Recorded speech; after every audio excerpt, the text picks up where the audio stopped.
Ketuhanan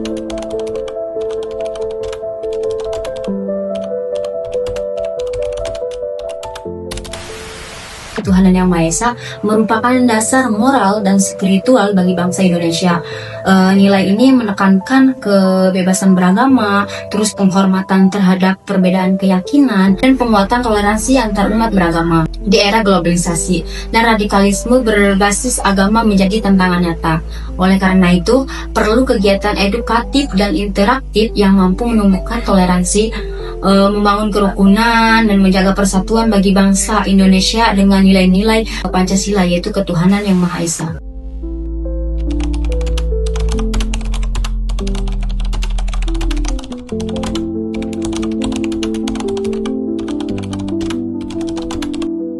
Agama merupakan hak asasi manusia yang paling mendasar, karena setiap orang berhak memilih, memeluk, dan menjalankan keyakinannya tanpa paksaan.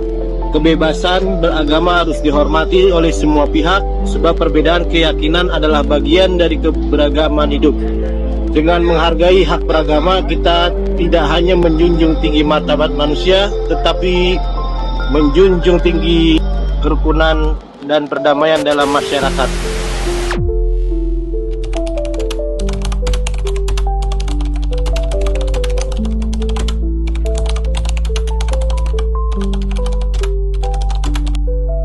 Assalamualaikum warahmatullahi wabarakatuh.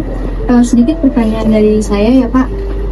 Kita sebagai warga negara Indonesia yang katakan sama Pancasila, jadi saya mau mengambil pertanyaan dari sisi pertama, yaitu ketuhanan yang Maha Esa.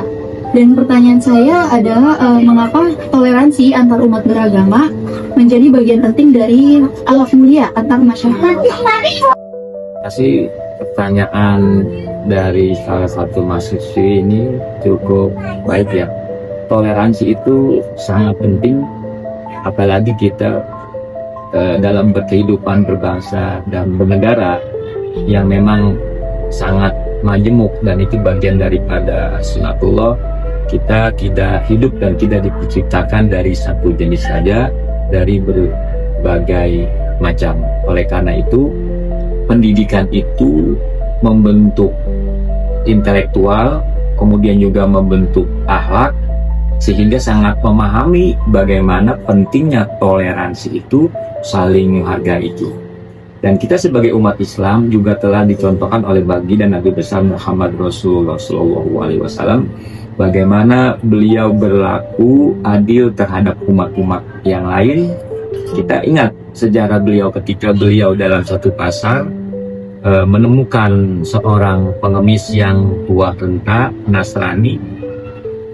Orang tua itu sangat membenci baginda Nabi besar Muhammad Rasulullah dengan setiap hari memaki-maki.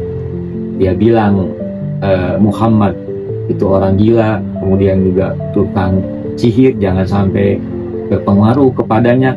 Tapi baginda Nabi besar Muhammad Rasulullah SAW yang memiliki akhlak yang mulia, dia tidak terpengaruh dengan itu, dia tetap melakukan hal yang terbaik.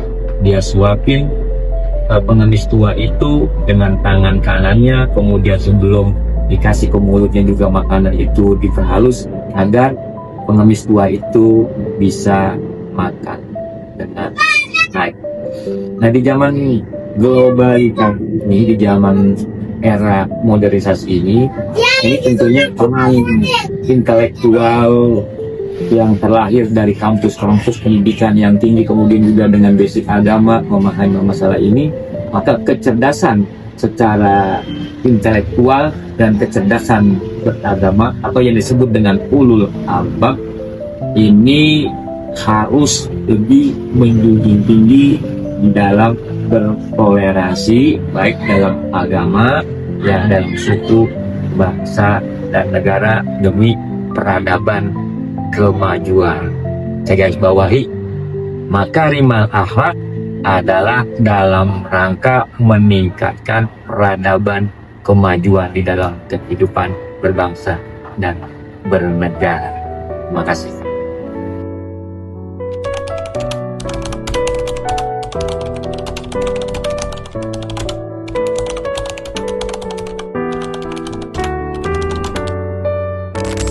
Jika kita mengalami diskriminasi agama, sebaiknya kita tetap sabar dan tidak membalas dengan kebencian. Kita bisa menjelaskan dengan baik, tetap menghormati perbedaan, serta mencari dukungan dari orang terdekat. Jika sudah merugikan ke kita, hal tersebut dapat dilaporkan kepada pihak yang berwenang. Yang terpenting, tunjukkan teladan yang baik agar orang lain bisa melihat nilai toleransi dari agama yang kita anut.